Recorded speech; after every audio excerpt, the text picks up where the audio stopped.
Okay, we are continuing with last week's hot discussion. As far as people doesn't mind, I'm happy to continue with these very controversial topics because I think some people like it, others might not. But I will also diverge into other areas. For example, we'll talk about some music, dance, or other cultural things as well. So we are not only political. Okay, last time we looked at the first round, okay? The first round is much longer, okay? And the second round, the last time we had the question, the American side take a very long time to reply to the Chinese very long one. Now, opportunity is there. So it depends on whether the American side think is should be do it that way. So we will look at the second round now. As the media were about to leave, they were asked to record a second rebuttal from the USA. After that, the media was asked to leave, which the Chinese side objected. Okay, you have the rebuttal in front of the media, then I will have the rebuttal of your rebuttal in front of the media as well. And then the media stayed and record the second round of the exchange. Okay, so that. Sorry, Albert, just so I know what we're talking about people like Bill Birtles from the ABC who were expelled or virtually expelled from China. Is that what we're talking about? No, we're talking about the meeting of the US and the Chinese in Anchorage, Alaska. Last time we talked about that. And I see. Okay. Last time we talked about at Anchorage, but it was only the first round. And then we have the second round because the Chinese side make a very long speech. And the yes, I remember. Yeah. So Americans, I think it's important for them to put a rebuttal in. So they put a rebuttal in, and they want to do it in front of the media. And so the Chinese also do a rebuttal of the rebuttal also in front of the media. Okay, so how long and whether the Americans should be longer or not, up to them. Okay, I'm just showing you what happened.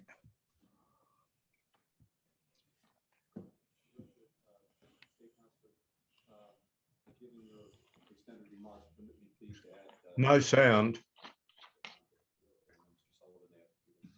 No sound? Okay, I'll stop it first and then we'll come back to the sound. Okay, stop.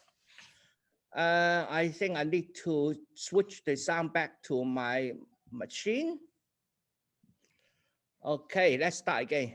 Secretary of State, I've spoken to, I think, nearly 100 counterparts from around the world. And I just made my first trip, as I noted, to Japan and South Korea. I have to tell you, what I'm hearing is very different from what you described. I'm hearing deep satisfaction that the United States is back, that we're re-engaged with our allies and partners. I'm also hearing deep concern about some of the actions your government is taking. And we'll have an opportunity to discuss those when we get down to work. A hallmark of our leadership, of our engagement in the world, is our alliances and our partnerships that have been built on a totally voluntary basis. And it is something that President Biden is committed to reinvigorating and strengthening. And there's one more hallmark of our leadership here at home, and that's a constant quest to, as we say, form a more perfect union. And that quest, by definition, acknowledges our imperfections, acknowledges that we're not perfect. We make mistakes. We have reversals. We take steps back. But what we've done throughout our history is to confront those challenges openly, publicly, transparently, not trying to ignore them, not trying to pretend they don't exist, not trying to sweep them under a rug. And sometimes it's painful, sometimes it's ugly, but each and every time we've come out stronger, better, more united as a country. I recall well when President Biden was vice president and we were visiting China, and this was in the wake of the financial crisis. There was much discussion then, including with then Vice President Xi Jinping. And Vice President Biden at the time said, it's never a good bet to bet against America. And that remains true today. Just briefly to add to what Secretary Blinken has said, because I was actually going to make the same point without us even consulting. A confident country is able to look hard at its own shortcomings and constantly seek to improve. And that is the secret sauce of America.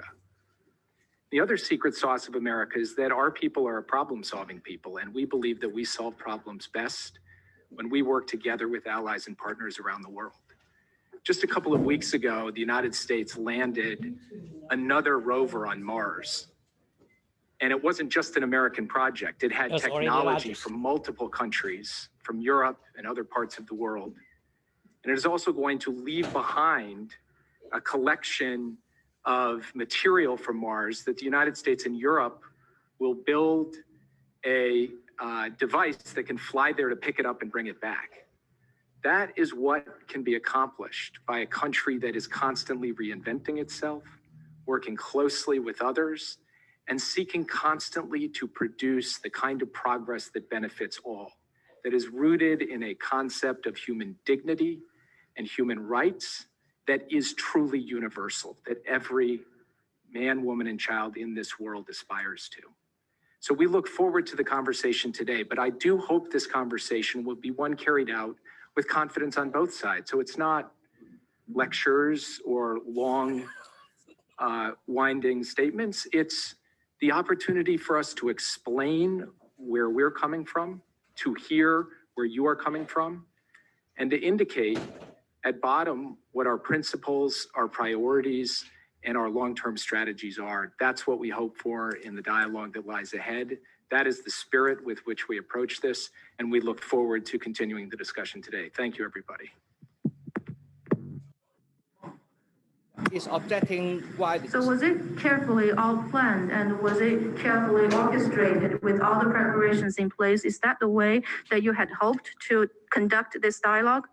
Well, I think we thought too well of the United States. We thought that the US side will follow the necessary diplomatic protocols.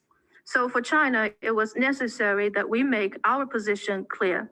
So let me say here that in front of the Chinese side, the United States does not have the qualification to say that it wants to speak to China from a position of strength.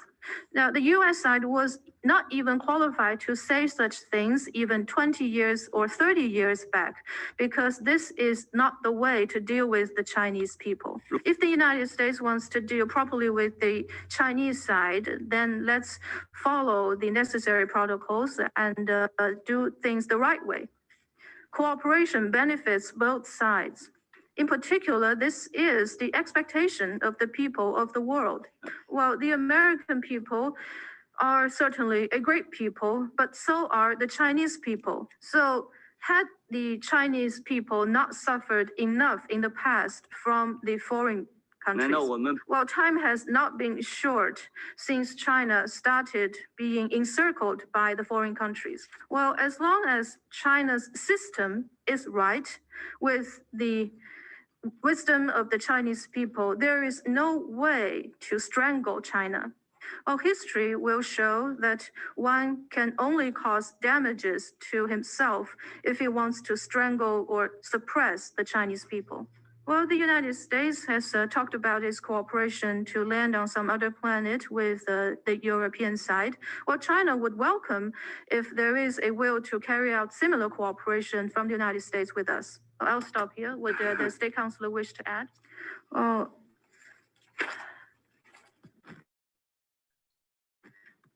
Secretary Blinken and NSA Sullivan, you mentioned that during your engagement and the visit that Mr. Secretary had just recently, the two countries you visited mentioned coercion from China.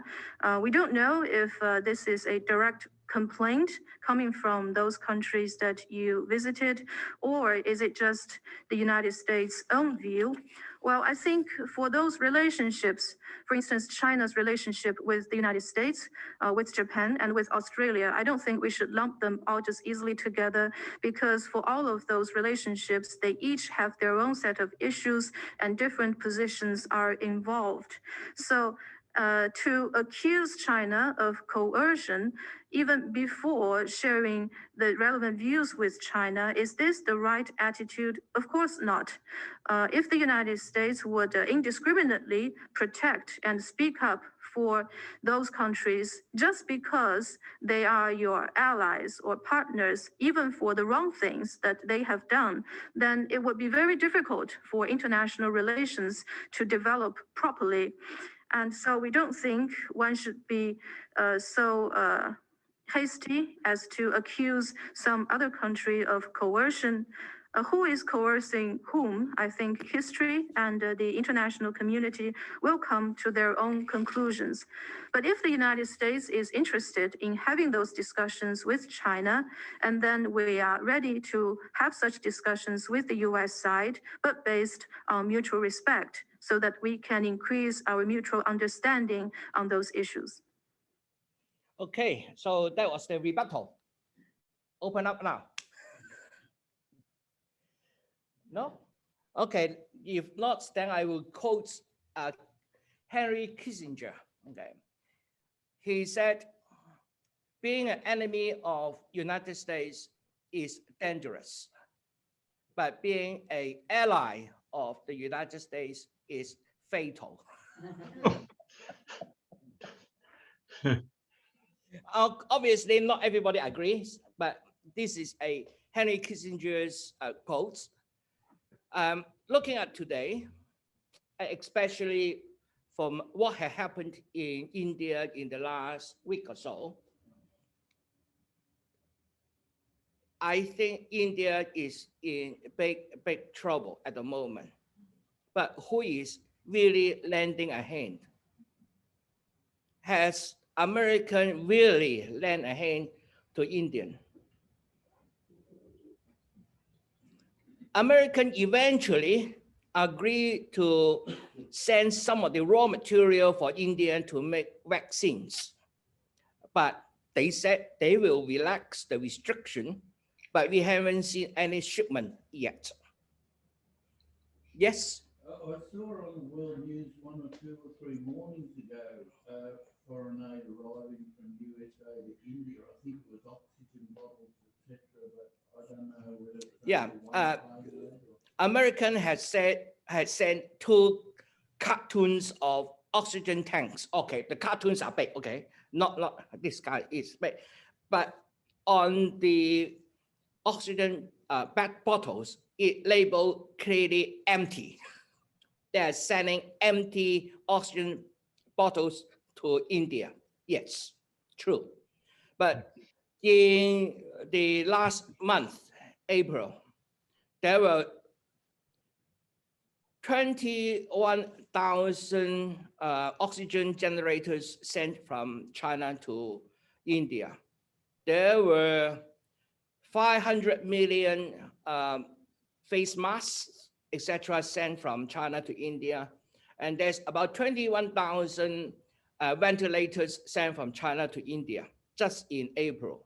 At the moment, the Chinese factories are in full production, day and night, to produce 40,000 oxygen generators for India to be sent in the next few days, hopefully.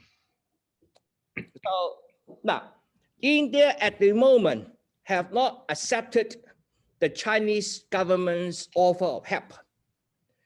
All this material which is sent from China to India is organized through the communities in India, different communities.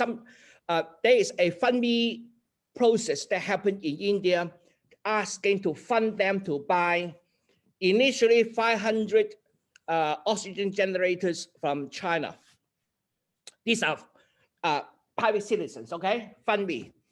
Then once the Chinese government understand that they are funding this. The next morning, they sent 800 to to India in the morning from Hong Kong to there because it's easier that way because Hong Kong is a free port, okay? And then later on, they said, and they had already sent recently 5,000, and they are trying to meet the demand. The Indians was originally planning for 500 and then 500, altogether 1,000 oxygen concentrators or oxygen generators. The problem with India's current problem is that it actually has sufficient oxygen production capability. Every day, India is able to produce 7,500 tons of oxygen, liquid oxygen. The problem is distribution. The problem is distribution. Just this morning when I wake up, I think I listened to the ABC news. They said several in hospital in India the oxygen supply has collapsed in several hospital, and Yes. tens or 20 or another hospital, a couple of handful of tens people died. That happened because of the distribution. It's not the capability. The Indian had the capability to produce sufficient oxygen for them to use. The medical demand daily is about 6,000, and they are producing 7,500. But there's a catch here. The Indian government mandated the oxygen only be used for medical purpose. That also means the oxygen cannot be used to manufacture the very needed oxygen bottles.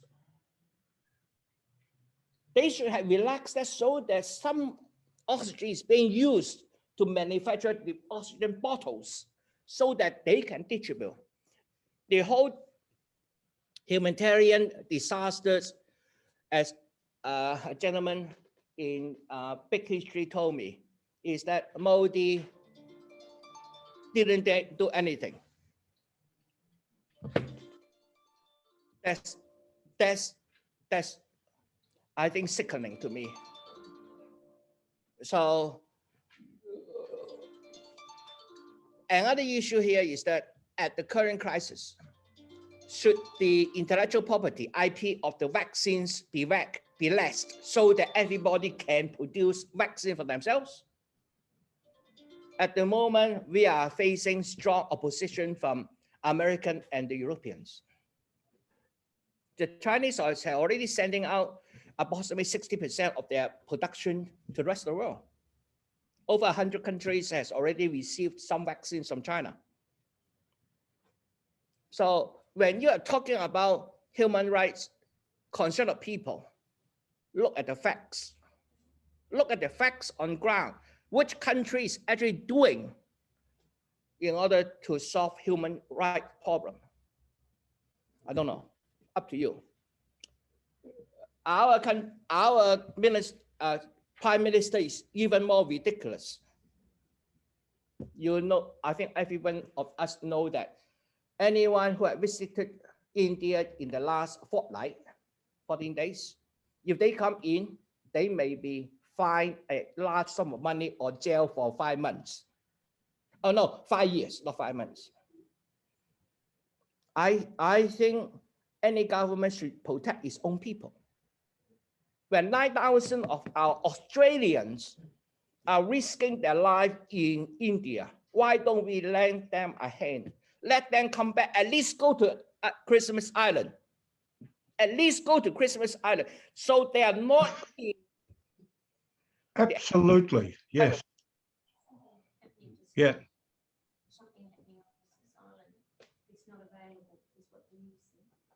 Something happened in Christmas Island. Okay. They've got a family of 4 there, haven't they? Oh, that's the Indians, yes. But I think that wouldn't stop them using the rest of the facility. But what is more important than 9,000 Australian lives? I agree. Isn't it? I find it very, very sad. Do you know of the vaccines that they are using in India? Where is the majority coming from? Are they manufacturing any stuff themselves? There are many. India is a very good medical manufacturer. Okay, so they got facility to manufacture. They don't have the patents for some of it. That's the problem. Yeah. So are they getting a lot of stuff from China? No, the problem is that the raw material for manufacturing is not manufactured by Indian. They are packaging. They can, yeah, they packages. They are very good packages. But they still need the raw material in order to do it. But India has been exporting its vaccines. About 40% of the production of Indian vaccines are exported. But at the moment, I think India should stop exporting, right? Can I go back to what you were saying about bringing Australian citizens home? And there was something on ABC Radio National Breakfast this morning I'd forgotten about, but it's absolutely true. When you become an Australian citizen, you renounce all other citizenships. So in other words, we're not talking about dual citizens. We are talking about people who are purely Australian citizens. I don't think we need to renounce our citizenship. No. I think you do. No, you don't. I heard something last night on 7:30. It's the same thing. Once you become an Australian citizen, I missed that, Albert. renounce your Indian citizenship. Okay, so they're confirming that Indians have to renounce their Indian citizenship when they join Australia. Yeah. How come then we have Tony Abbott, still a British citizen? Oh, because it's part of Commonwealth. Okay. Yeah, yeah. I'm talking about Tony Abbott. And he is still a British citizen. Well, there's two reasons. First of all, because he's British, and secondly, the citizenship oath has changed since Tony Abbott became an Australian citizen. So what is the Tony Abbott's citizenship now? Well, he is a dual citizen. Dual citizenship. Yeah. And you remember there was a big debate about Josh Frydenberg because his mother was expelled from Hungary when the Nazi occupation, and she had absolutely no citizenship at all when she came to Australia.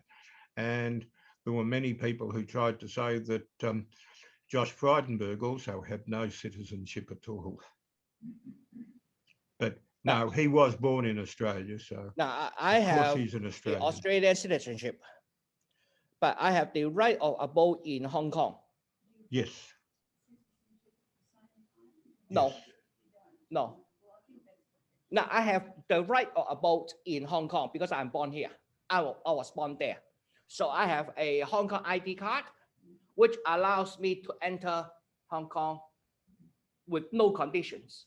So I can always go back to Hong Kong, okay, because I'm born here or born there. But I'm using Australian passports.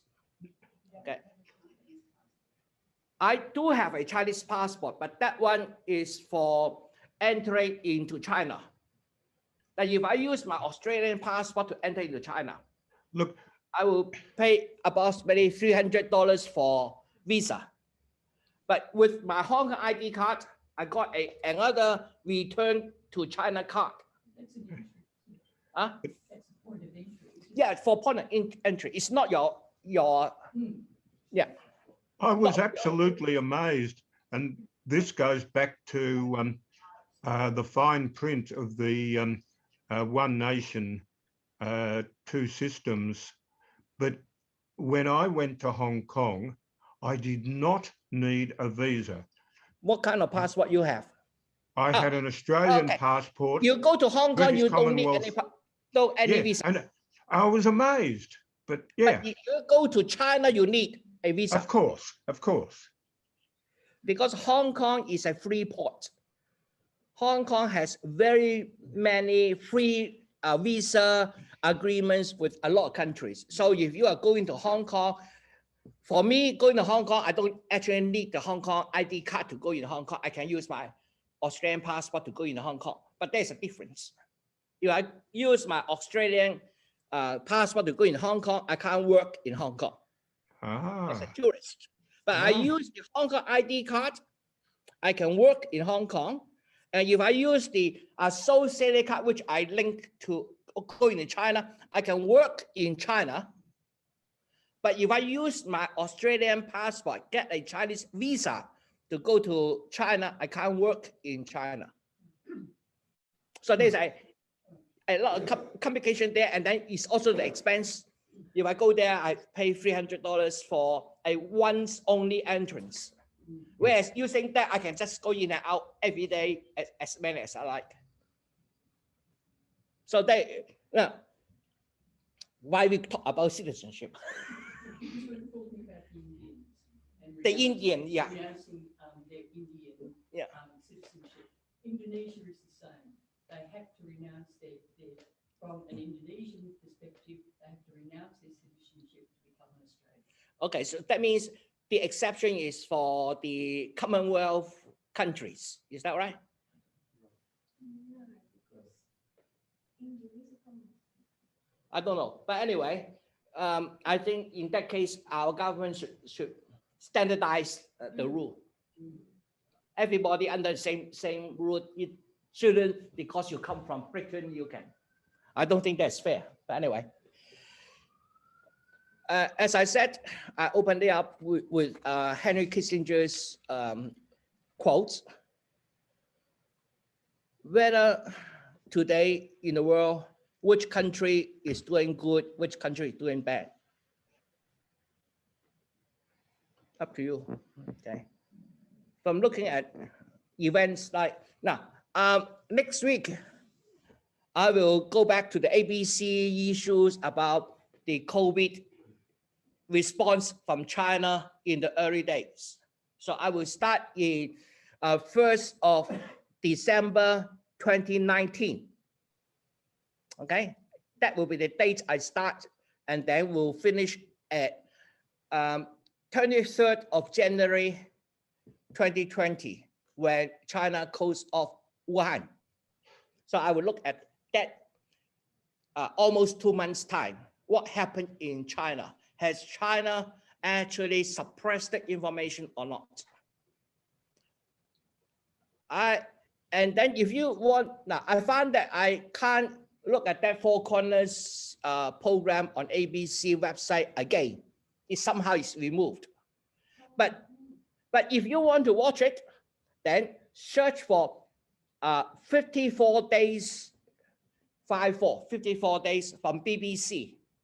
There is a documentary produced by BBC in about February.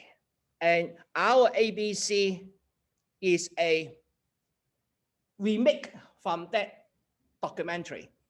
Our version of ABC there is 45 minutes, whereas the BBC version is about 1 hour. So you cut off something. So you can basically get the same thing if you go online to YouTube, search for 54 days BBC, and China should be able to find it. Something like 54 days before something in China, something like. So you will be able, so please watch that. If you haven't watched the ABC Four Corners 3 weeks ago, so that we have a common ground to talk about. But I'm not going to dissect the ABC one by one. No point dissecting. I just presenting what I gathered from Chinese newspapers, okay, during that period of time. And then I will translate into English and then show it to you. So that will be next week. Next week, I'm looking at what happened during that time. But anyway, any other issues you want to talk about? No? Just a question, what was the final outcome of that meeting? No, we don't know.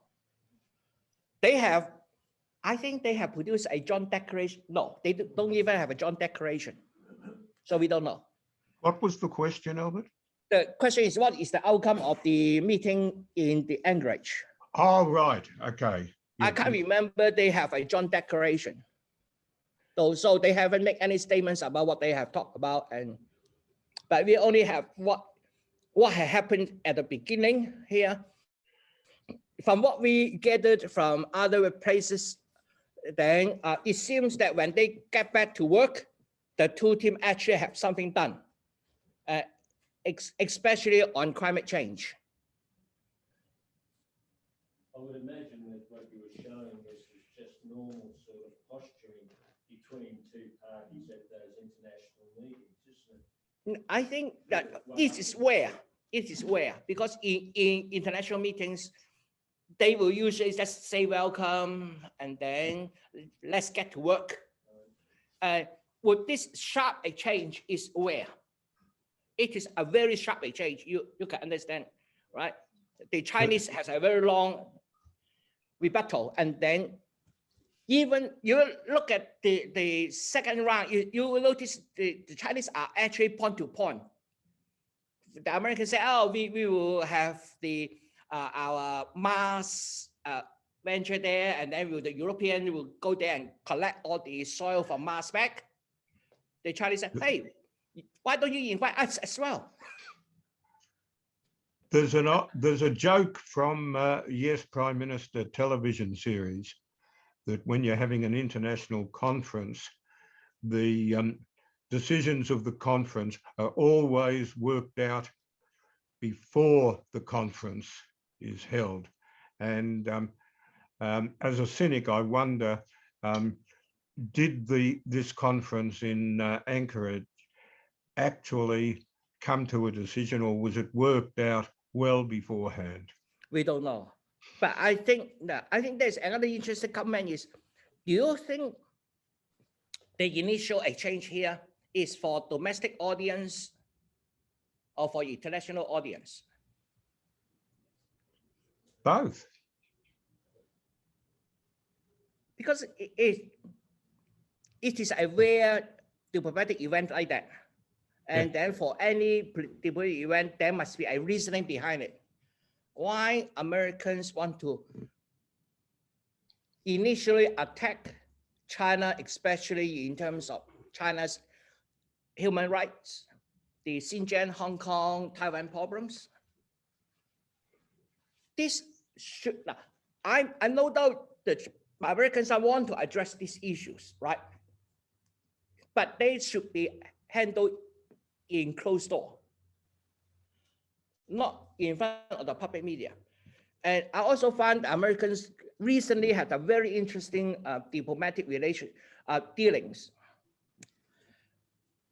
Just on the night when the Chinese delegate left for Anchorage, the American initialized some sanctions on some Chinese officials for their actions in Hong Kong.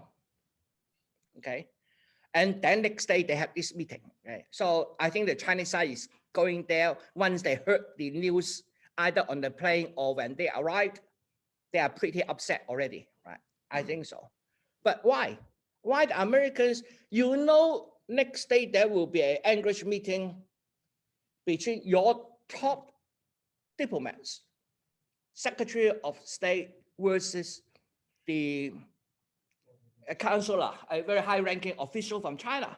Okay, two sides are going to meet. Why you set the date on the time when Chinese delegates are leaving? You apply sanctions.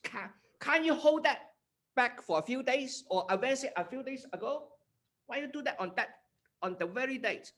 Now the other thing is, you know, Americans also put on sanction to Russia. Just before that, about 2 weeks ago, Biden and Putin have a telephone conversation. Yes, they were talking very well. And then suddenly they apply a sanction again. I find this very interesting. I don't know what are the American priorities. Now, after that, we have the American holding a 40 leaders summit on climate change, right? The American promise to cut its emission by 52% compared with 1990s by 2030. 2030. Interesting. Why? Because Biden's last office will be 2028. Two times, okay? 4 years each. Well, 2028. if he does get elected again, if they elect the potential longest. The potential, okay, yes. But he promised 2030. Why don't you say, okay, by 2028, I will cut by 40% instead of 50. Then it will be within your, potentially within your terms, right? Or even, he said, okay, I can't guarantee I will have a second term. I will cut 20% by 2024. 20% by 2024, 20% by 2028, 10% for the remaining 2 years, depending on who is the president. Why did he say that? You are promising something you can't deliver. Is it a promise or is it a target? That is a very interesting point. Yes, is that a promise or a target? So I missed the question. Plans for China, even before he got president for life thing, he had plans for China in excess of what most people would have thought would apply to his tenure in office. Yep.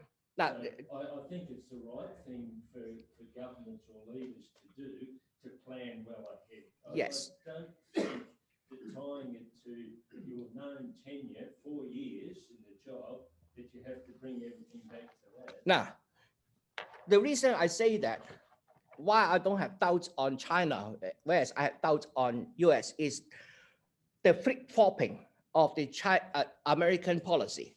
Remember, Obama joined the Paris Accord. Donald Trump withdraw, and then Biden come in. You see, John withdraw John, okay? For World Health, WHO, the World Health Organization. Yep. Donald Trump withdraw. American join again. Biden join again. The American politics is very unstable. The Iran nuclear deal, okay, also withdrawn unilaterally by the Americans, and now they want to negotiate again. No, I don't think Iran will agree to that. You come back to the table with the sanction off, then we could talk. You withdraw, so Iran withdraw, right? You withdraw. The whole deal is about American sanctions on Iran. The other 5 countries are just sitting there as a witness.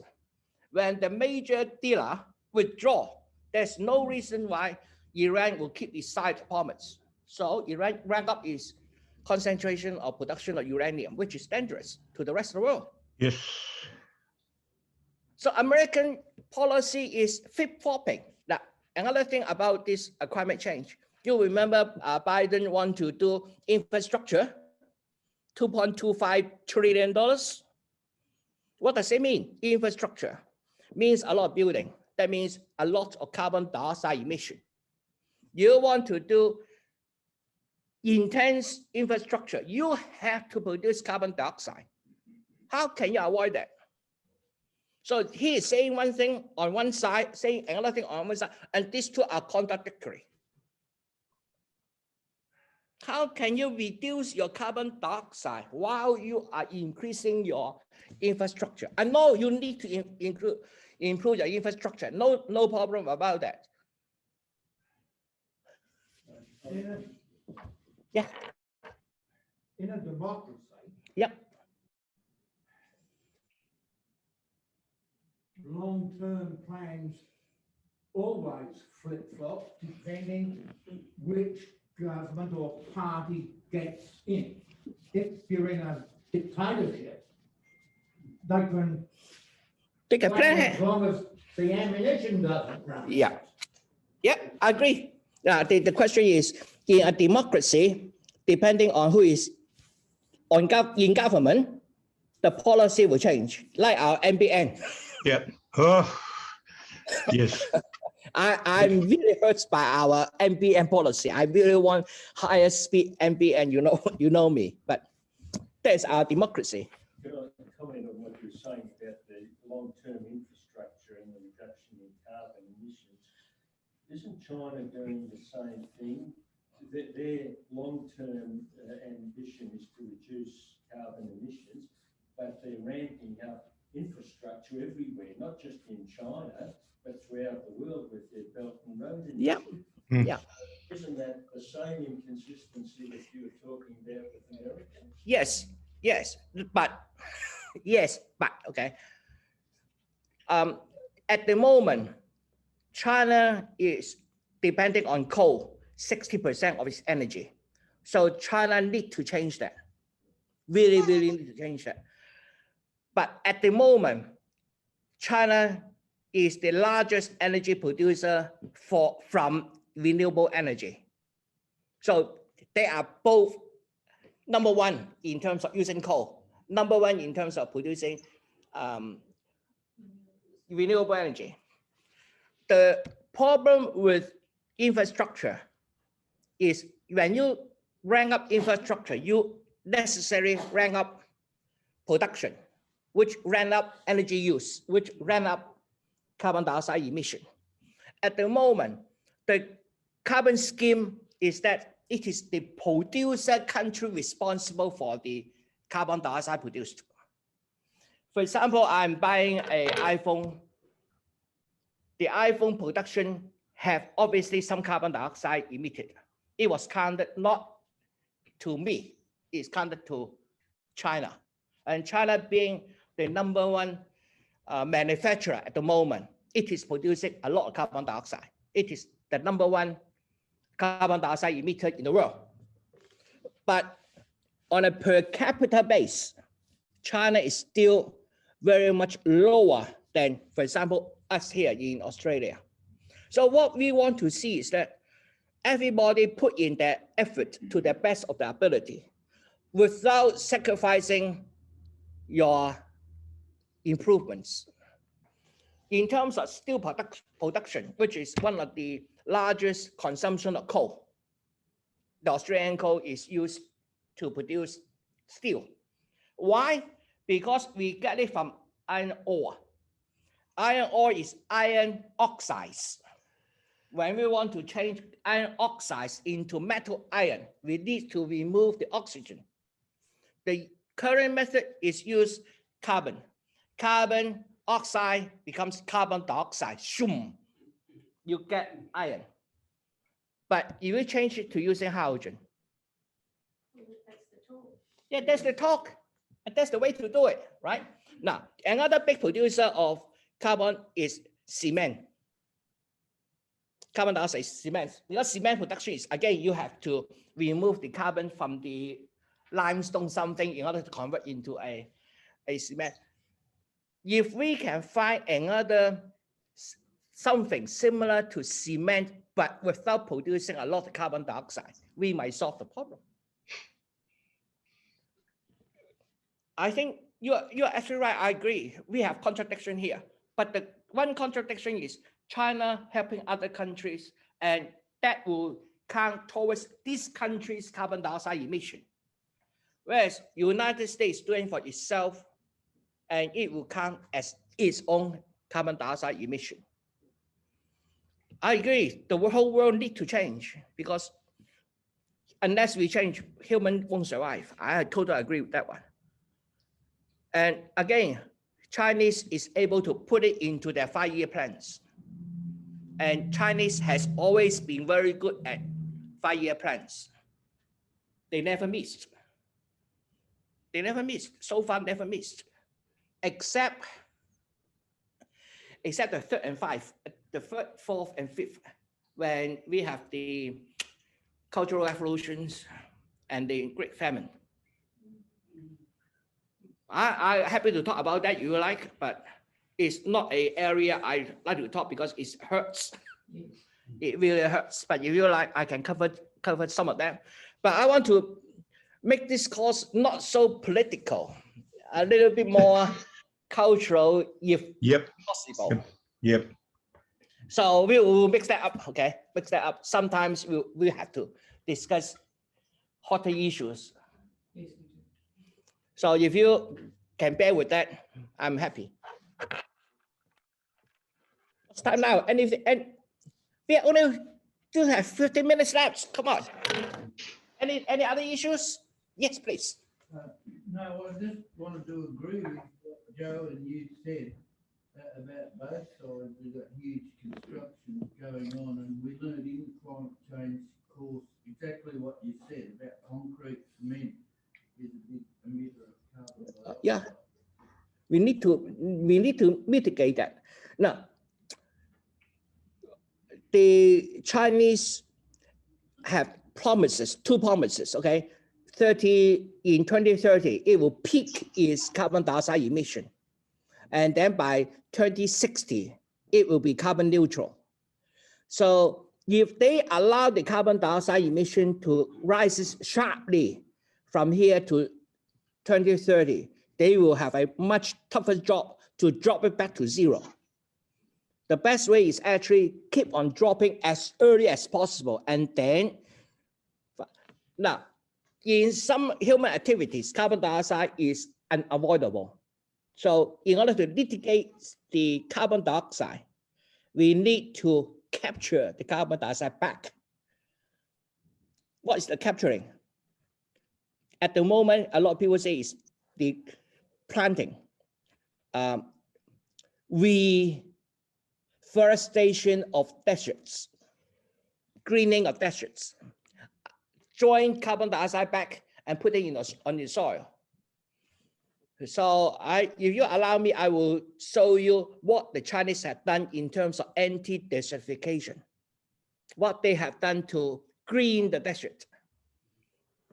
So they are doing, on one hand, yes, China is producing a lot of carbon dioxide, but on the other hand, they are experimenting methods to capture the carbon dioxide back. Have we seen something like that in America yet? I don't recall. You know, I'm having a bit of a problem with this whole discussion that you're saying you don't want it to be too political, but it is very political the way it is China and America. Yeah, at the moment, I'm very political, yes.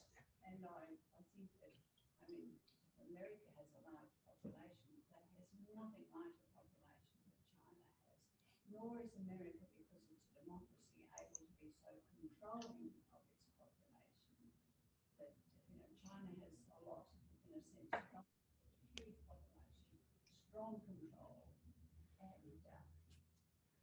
Up to them. To me, it's up to them. If Chinese people want their government like that, why we say no? Why we say no? Isn't it? And of course, people have different ideas about what a government should be. I have my own theory about governments. I think government should do at least these things.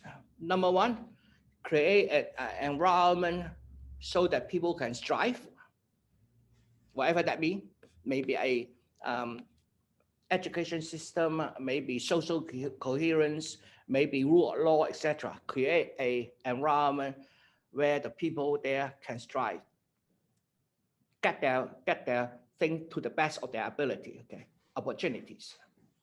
The second important thing I think a government should do is look after the unfortunate. Any society, there will be people unfortunate. So at one time, I have a strong argument with a professor in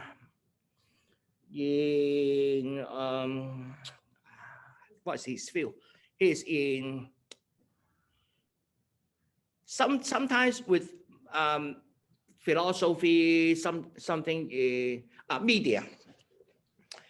He said, men are created equal. I said, no, we are not equal. We are born unequal. Yeah. We are born unequal. And that's why we need policy to rectify that inequality. Look at people born in war-stricken countries. Look at people born in rich countries. Look at people who are born rich. These are unequal. We are not born equal. So that is the fundamental disagreement. From that onwards, then we will look at what kind of policy to rectify this inequality. Albert, what you said about one of the main purposes of government being to look after the unfortunate. Today, this is absolutely correct, and that's the way it should be. But this, when you're talking about world history, that is comparatively recent. The Depression of the 1930s, particularly at the beginning of the Depression, you had to fend for yourself. I'm trying to think of the word that was used for the small amount of compensation that came towards the end of the Depression. But sorry, did somebody say? Sustenance. Sustenance, or SUSO, as it was known in. Thank you. Yeah, but it's comparatively new, the whole idea of pensions and that sort of thing. Yeah, I agree. Well, that's why human society improves, I hope. Yeah. That's what I hope for. At least we are looking to be much more humane. We can live much like the third function I think a government should do is protect its people from both natural disasters and man-made disasters.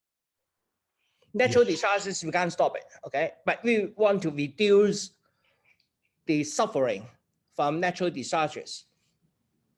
Government should be actively protecting its people from harm, if possible. The other man-made, I refer to crimes within the society as well as war between countries. But these are man-made disasters.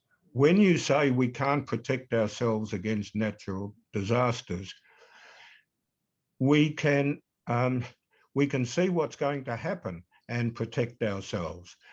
If we know we're in a fire-prone area, we can have extra protection against fires, and the same applies to all natural disasters. So, there are things that can be done. Yeah, well, there are some which we cannot predict. For example, earthquake and pandemic. Yes, pandemic. And yes, but we can do our best to minimize the damage. As you say, if we are in a fire-prone area, we protect our property, our lives by making the necessary preparation. But you're talking about earthquake. Earthquake is another natural disaster. But the thing is, you do not build in areas which have earthquakes. Now, I cannot understand why a huge city like San Francisco still exists. People know there will be more earthquakes in San Francisco. Why does the city exist in its present geographical location? Move it. For example, Hiroshima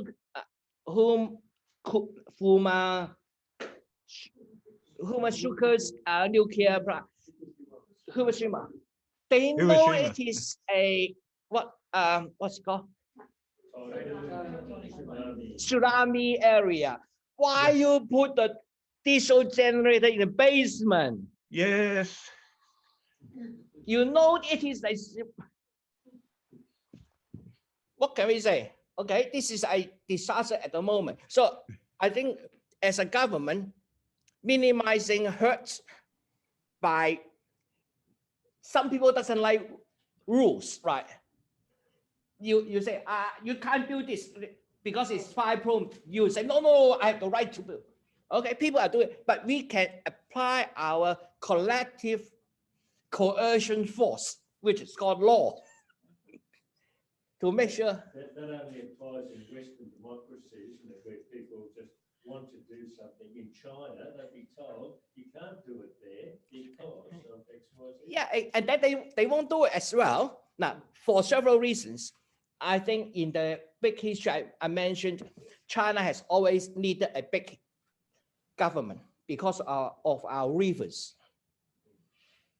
And therefore, we have developed a sense of cooperation because we need to survive under cooperation.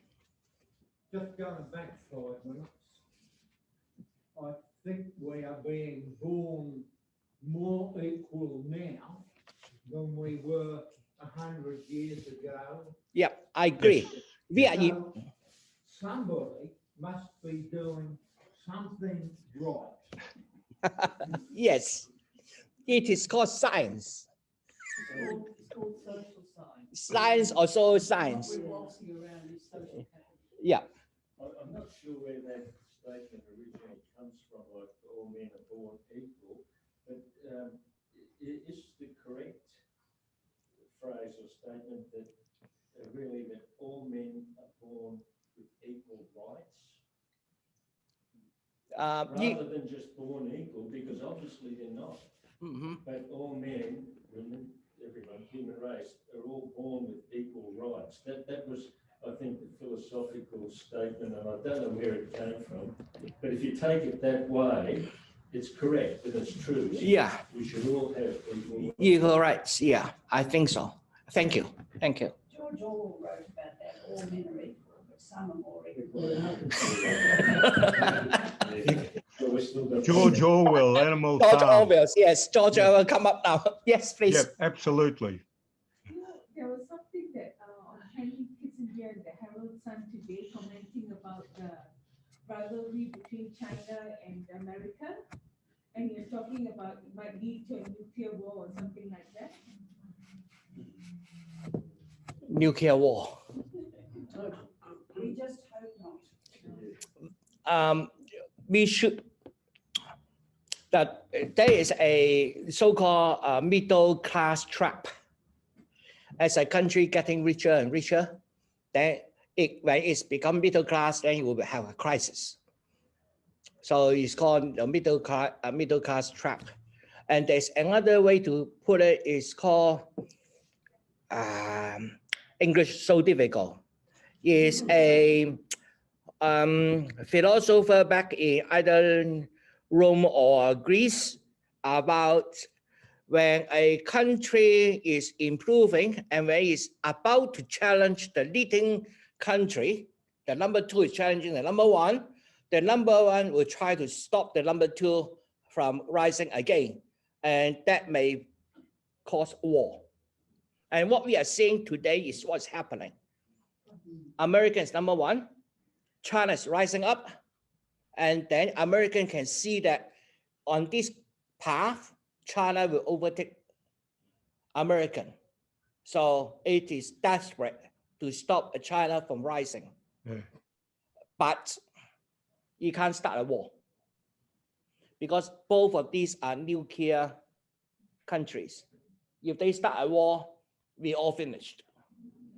But we can never guarantee that won't happen because some politicians are overly ambitious and that is dangerous. So how do we manage that? A good comparison is actually when British lost its leading position to America. Remember before the Second World War? First or second, whatever. Well, before the World Wars, okay? The British was everywhere, number one, but it has now gracefully, without causing too much debts, to become, I don't know what's number there, maybe 5 or 6. Yeah. So Used to be the British Empire, now it's the Commonwealth. but Commonwealth is better than. Yes. Yes. But the transition for Britain to losing its number one spot to America was relatively calm, as you're saying, because it's almost like with like. But now with China challenging America, it's not like with like. Yeah. because Its ideology is very different. ideology is So different. scary for the Americans and the Western world. Generally. Well, if I being knowing both cultures, I would think the Western culture is much more scarier than the Eastern culture. Why? I think I need a whole meeting to explain why. I will do that. Okay, I promise. Yes, Britain. Albert, with what you just said before about China is, I don't know what how fast going to overtake America as number one in the world in the economy. But assuming we have peace and cooperation, how many years or decades before they overtake? It depends on how you measure overtake. Now, if you measure economy using purchasing parity, PPP, purchasing parity, that means if I do a haircut in Beijing, it costs me X dollars, okay? And I do a haircut in Washington, it costs me $8. And then that two numbers equate together and then calculate on that basis. It's called parity. Then China has already overtaken American in 2014. But if you measure by exchange rates, the current GDP of China is about 30% less than American. American is now sitting at around $20 trillion. The Chinese about 15 to 16. Albert, will you please excuse me? I do need to go. Thank you for an interesting session. Last week was very controversial. This week I agreed with most of what you said, so very interesting. Thank you, Albert. Thank you. Okay, next week I think you that's not as political because I will be telling you the timetable from which I gather about the early days of the COVID in China. So it's I will present the facts, okay, and then we will do interpretation later on. Okay, thank you so much. Thank you. Okay, thank you.